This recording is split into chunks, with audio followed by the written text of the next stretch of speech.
Jemaat terkasih, di dunia ini ada begitu banyak kebiasaan atau adat istiadat yang sudah turun-temurun dilakukan. Dan saya yakin masing-masing di antara kita juga masih ada yang melakukan kebiasaan-kebiasaan yang sudah lama dilakukan secara turun-temurun. Ya, sebagai contoh misalnya, saya ketika beberapa tahun yang lalu suami saya berpulang, karena saya tinggal di kampung, saya berangkat dari orang Jawa, ada tradisi 7 hari, 40 hari, 100 hari, 1000 hari, gitu ya. Ya, 7 hari saya masih melakukan tradisi itu. Tapi sekali lagi, bukan untuk mendoakan suami saya yang sudah dipanggil Tuhan, tidak.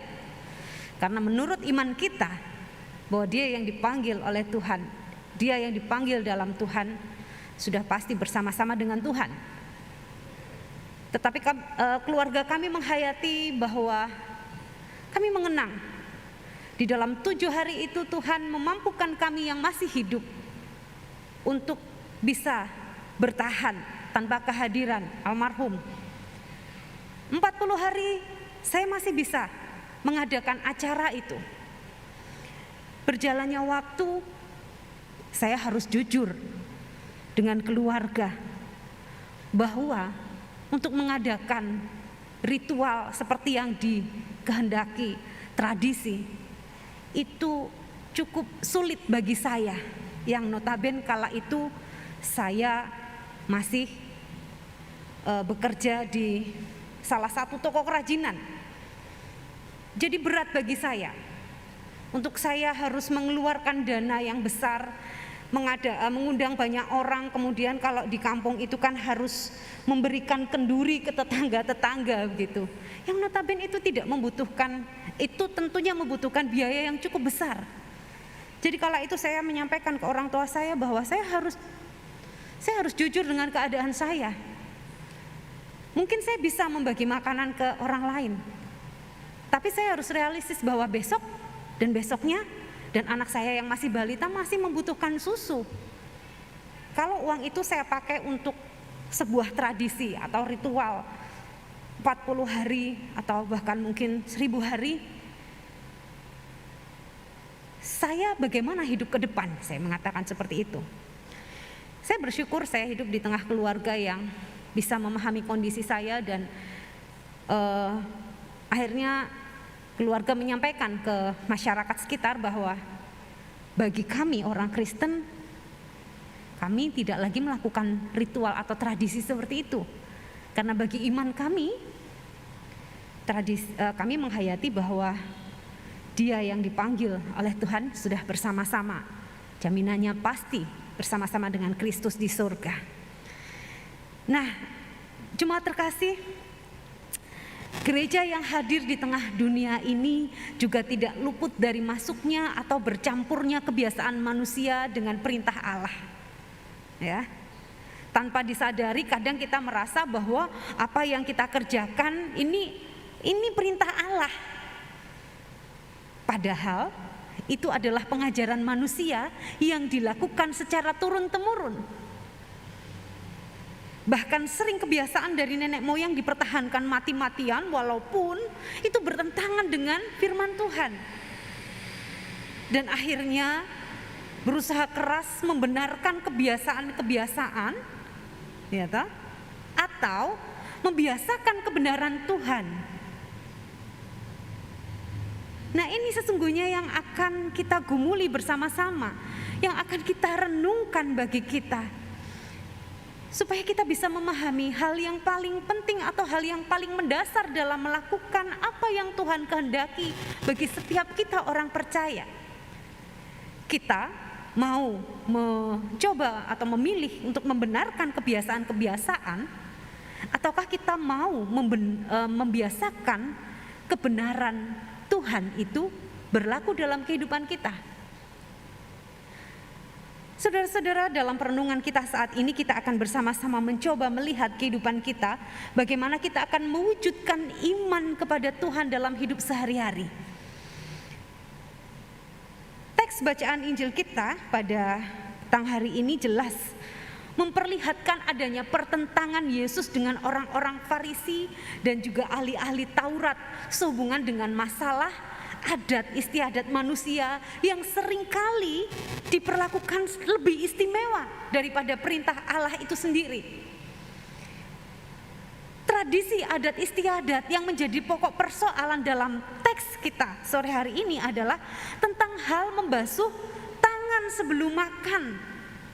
Bahkan ada juga beberapa tradisi lainnya disebutkan seperti mencuci cawan, kendi dan perkakas-perkakas tembaga. Dan tradisi ini dipelihara sangat ketat oleh orang-orang Yahudi dan menjadikan tradisi itu menjadi sebuah standar atau ukuran untuk menilai seseorang dia ini suci atau tidak suci, atau bahasa lainnya najis. Jadi karena tradisi itu patokannya orang lain bisa seenaknya menilai kamu suci, kamu orang saleh, kamu orang najis. Dan pada kesempatan itu mereka menyaksikan murid-murid Yesus sedang makan dengan tangan najis. Nah, mereka makan tanpa mencuci tangan terlebih dahulu. Ya, saudara-saudara, kita tahu memang ini bahaya kalau kita lakukan di masa pandemi, makan tanpa cuci tangan. Jangankan makan ya, masuk atau kemana saja kita harus sering-sering cuci tangan. Soal cuci tangan bukan soal kesehatan di sini, melainkan soal ibadah. Andaikan saja dihubungkan dengan higienitas atau kesehatan, wah sudah pasti Yesus pun akan sepakat bahwa kita harus menjaga kesehatan kita. Jadi kita harus mencuci tangan terlebih dahulu sebelum kita makan. Cuci tangan adalah sebuah antisipasi untuk melindungi tubuh dari kemungkinan kuman yang masuk. Tampaknya ini sangat sepele, bukan? Tetapi bagi para pemimpin agama Yahudi, rupa-rupanya ini adalah sebuah persoalan serius. Lalu apa hubungannya cuci tangan dengan syariat agama atau kenajisan itu tadi? Ya, sebab setiap saat ada kemungkinan bahwa tangan seseorang bisa menyentuh makanan yang haram, menyentuh binatang najis. Apa ini binatang najis? Bisa babi, ya kan? Bisa anjing gitu. Atau menyentuh perempuan yang sedang haid. Dan masih banyak lagi menyentuh jenazah atau mayat. Itu dia sudah dikatakan sebagai najis. Orang najis tidak layak untuk ambil bagian dalam ibadah karena secara aturan rohani mereka itu dipandang atau dianggap kotor di hadapan Tuhan.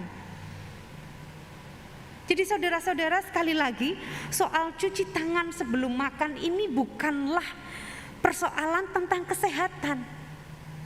Yang dipermasalahkan oleh para ahli Taurat ini dan orang-orang Farisi ini soal layak dan tidak layaknya seseorang datang di hadapan Allah.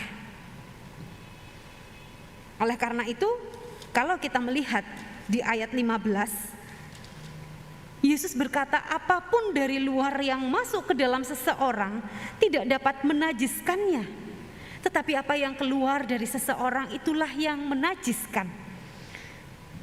Saudara-saudara, dengan kata lain sebenarnya kalimat Yesus ini mau ngomong bahwa kamu boleh makan apa saja tanpa rasa khawatir, karena semua yang masuk ke dalam mulut tidak bisa menajiskan. Yesus tidak memberikan penjelasan sesudah dia mengatakan hal itu. Namun barulah ketika para murid bertanya kepadanya, Yesus mencoba memberikan penjelasan kepadanya. Saudara-saudara, dalam agama Yahudi dikenal ada pembedaan makanan yang halal dan haram. Makanan haram akan membuat orang yang memakannya itu menjadi najis, kotor secara ritual, sehingga tidak diperbolehkan mengikuti ritual ibadah. Nah, para pemimpin agama Yahudi mempertegas aturan tentang makanan itu. Makanan halal, kalau dia disentuh oleh tangan yang najis, kemudian akan menjadi haram dan menajiskan orang yang memakannya. Repot sekali ya hidup di zaman itu ya. Mungkin juga masih ada juga sih orang yang beranggapan seperti itu ya. Bagi Yesus konsep yang demikian itu salah. Makanan apapun yang masuk ke dalam perut seseorang, dia tidak akan membuat orang itu najis. Kenapa? Karena segala sesuatu dari luar yang masuk ke mulut tidak masuk ke hati. Maksudnya hati di sini adalah dalam arti spiritualitas. Tetapi apa yang masuk melalui mulut kita, dia akan masuk ke dalam alat pencernaan, dalam hal ini perut kita, lalu akan dibuang ke jamban. Hal ini berarti semua makanan itu halal dan tidak membuat orang yang makan itu najis. Kemudian Yesus mengatakan bahwa yang menajiskan orang itu justru yang keluar dari diri seseorang. Nah, dalam hal ini Yesus tidak menunjukkan kepada hal fisik atau material, tetapi Yesus mau menyampaikan apa yang keluar itu adalah pada pikiran, pada sikap dan perbuatan yang timbul dari hati seseorang. Apa itu? Tadi di sini dikatakan di ayat yang ke-21, pikiran jahat, percabulan, pencurian, pembunuhan, persinahan, keserakahan, kejahatan, kelicikan, perbuatan tidak senonoh, iri hati, hujat, sombong, kebebalan. Itu yang menajiskan, itu yang keluar dalam diri seseorang.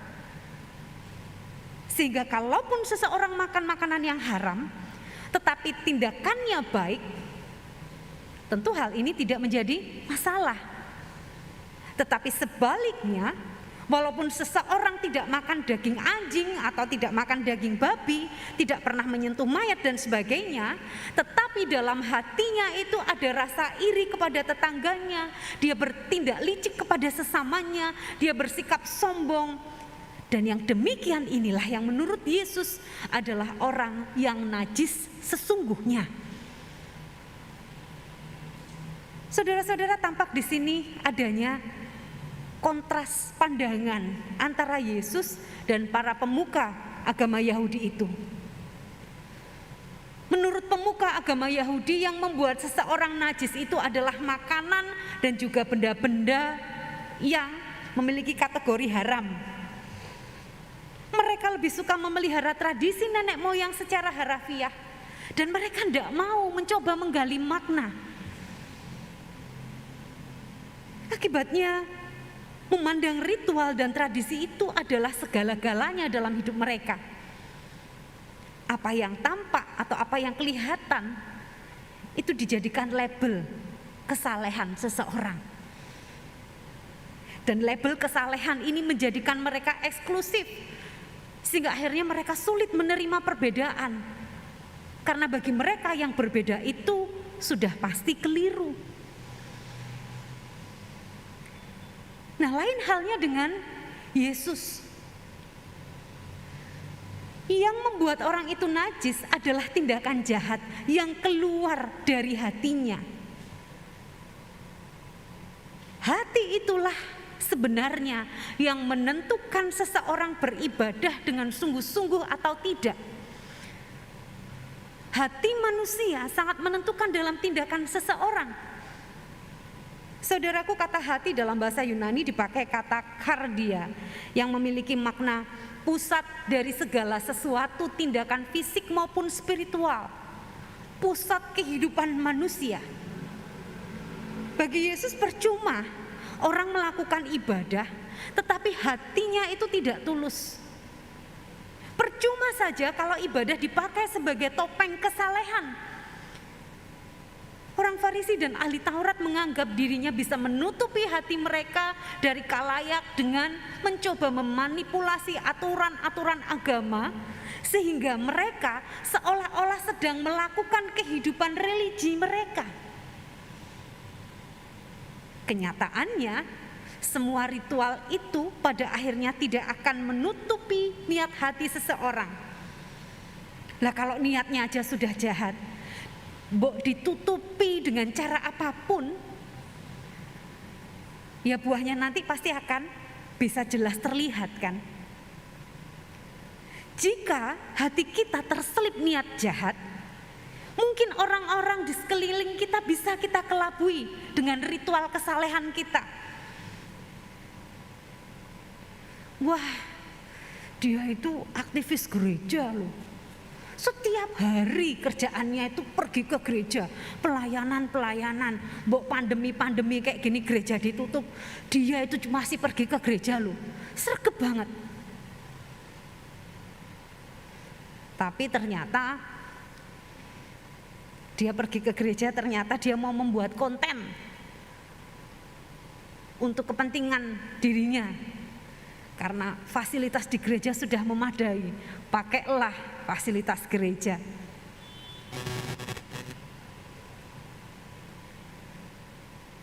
Secara tidak langsung kan bisa dikatakan bahwa orang ini mencuri karena dia tidak memberitahu.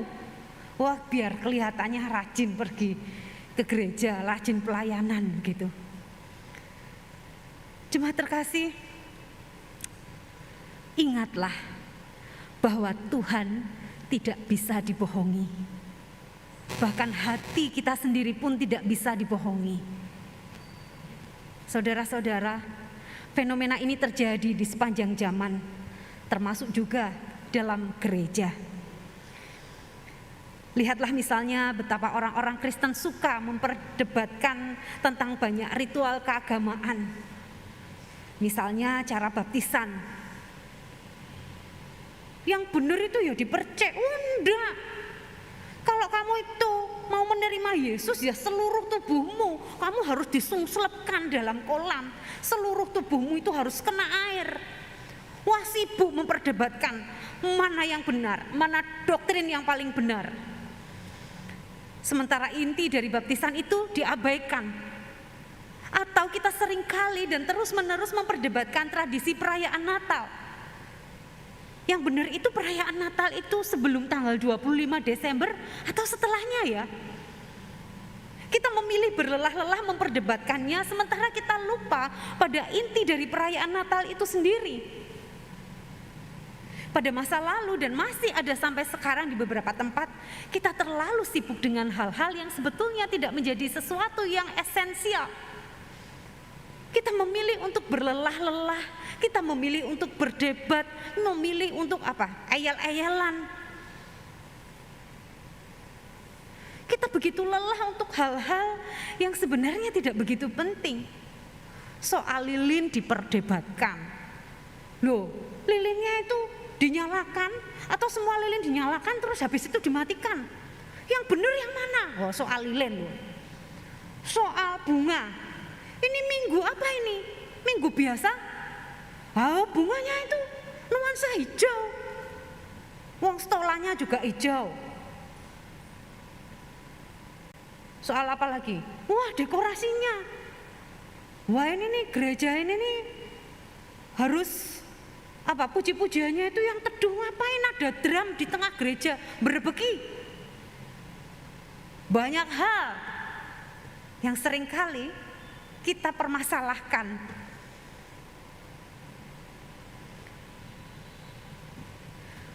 Soal membentuk kepanitiaan acara gerejawi. Wah, dia nggak bisa kerja, nggak usah dipakai. Wah, si ini nanti kalau dalam kepanitiaan engkau malah nguntet duitnya panitia, wes nggak usah dipakai. Membentuk komunitas kemanusiaan diperdebatkan. Ada orang yang bahkan menghakimi sesamanya karena cara berdoa yang agak berbeda. dari tradisi yang sudah umum. Loh, orang kalau berdoa itu ya melipat tangan, menutup mata. Berdoa itu seperti itu.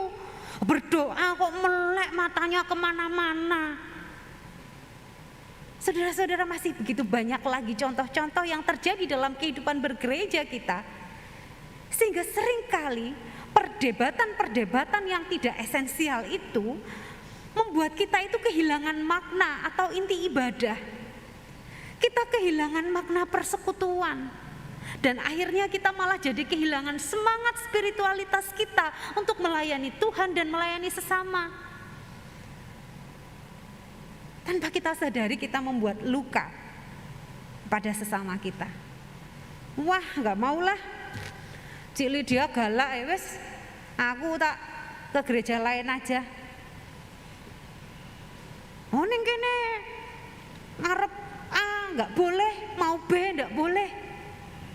Sudahlah, aku di gereja di sana itu arep ngopo-ngopo bebas.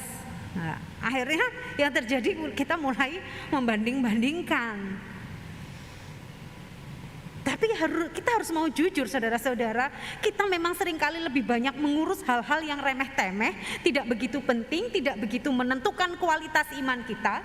Kita lebih banyak menghabiskan waktu dan energi untuk memperdebatkannya, dan entah disadari atau tidak, kita pun pada akhirnya mengabaikan atau tidak mengerjakan hal-hal yang lebih utama untuk pertumbuhan iman kita.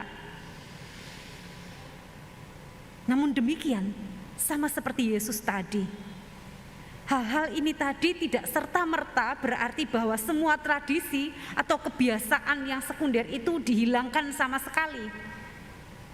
Yesus tidak mengarah ke situ, saudara-saudara. Yesus hanya merasa prihatin dengan sikap manusia, dalam hal ini orang-orang Yahudi, dan mungkin juga Yesus sekarang juga sedang prihatin dengan sikap kita sekarang yang begitu munafik, tampil seolah-olah takut akan Tuhan, padahal sesungguhnya hati dan seluruh kehidupannya jauh dari Tuhan. Dan orang-orang munafik seperti ini terus bermunculan di sepanjang zaman. Ada semakin banyak orang yang tampil lebih rohani, lebih ke Arab-Araban. Nah, ini ada anak-anak muda, sudah pernah membuka kontennya Ucup Klaten ya? Sudah pernah? Nah, nanti coba dibuka deh. Saya geli dengan kontennya itu. Judulnya Sinau Bahasa Arab. Jadi Mbah Minto itu nyuruh si Ucup, dia menasehati Ucup. Cup, mbok kowe kuwi sesok. Nanti saya terjemahkan dalam bahasa Indonesia ya.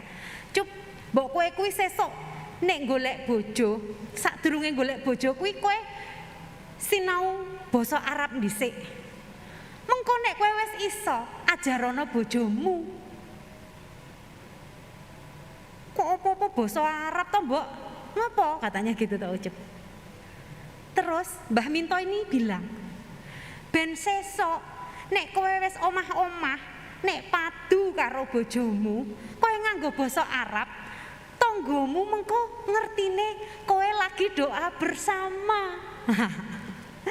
Ini sindiran yang sebenarnya bagus juga gitu kan. Ada banyak di antara kita yang mencoba menunjukkan kesalehan di depan banyak orang, padahal dia sedang cekcok gitu, sedang bertikai, tapi menggunakan bahasa Arab. Orang lain yang tidak tahu bahasa Arab, dia ngertinya wah, dia sedang berdoa.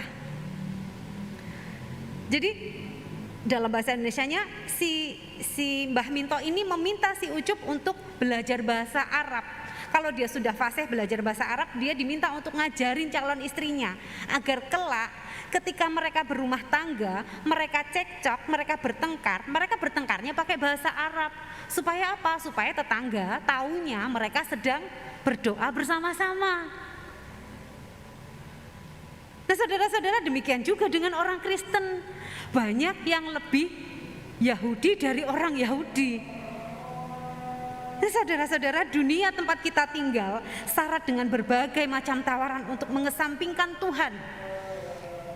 Banyaknya aturan dan kebiasaan-kebiasaan yang sudah mengakar kuat seakan sulit untuk tidak ikut di dalamnya. Dunia tempat kita sekarang tinggal sangat mendukung untuk menggantikan perintah Tuhan dengan situasi yang saat ini sedang kita hadapi.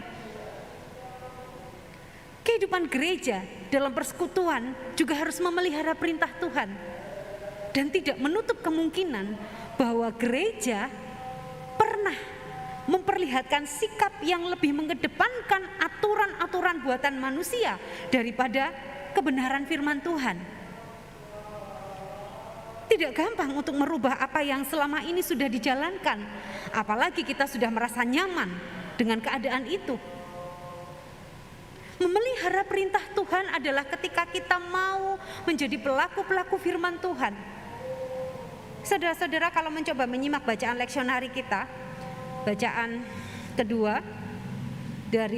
ketiga, yaitu dari Yakobus 1 ayat 22, bahwa untuk memelihara perintah Tuhan itu adalah ketika kita mau menjadi pelaku-pelaku firman Tuhan.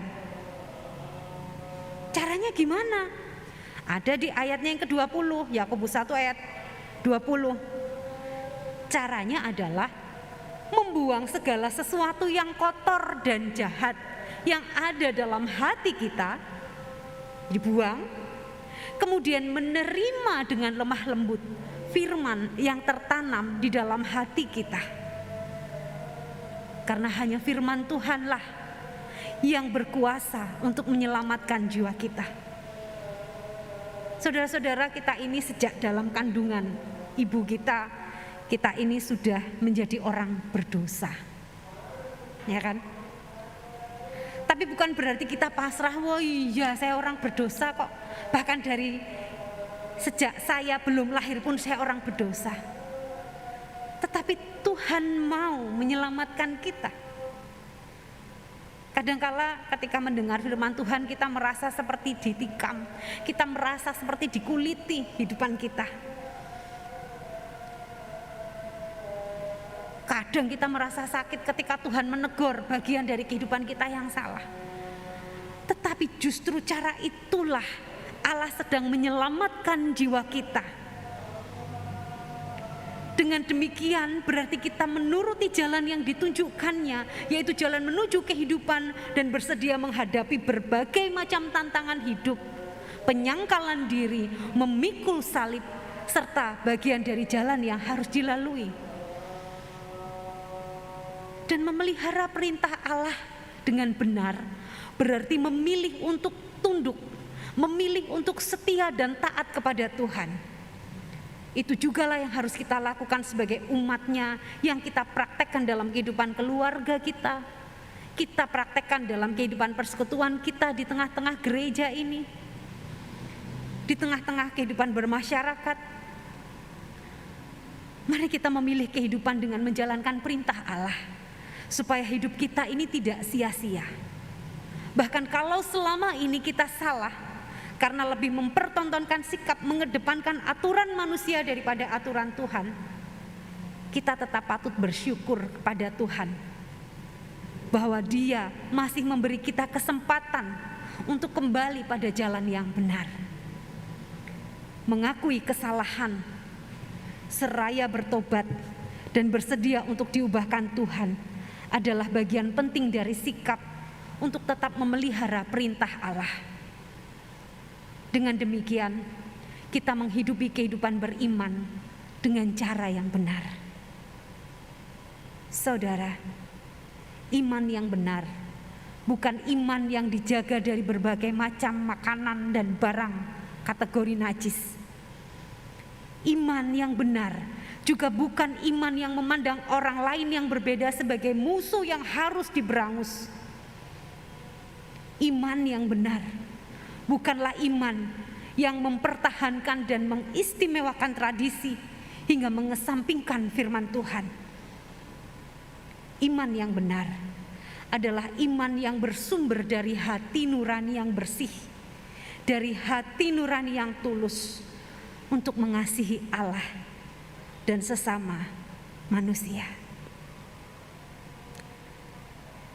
Selamat bergumul, selamat merenungkan firman Tuhan saat ini. Tuhan memberkati. Amin.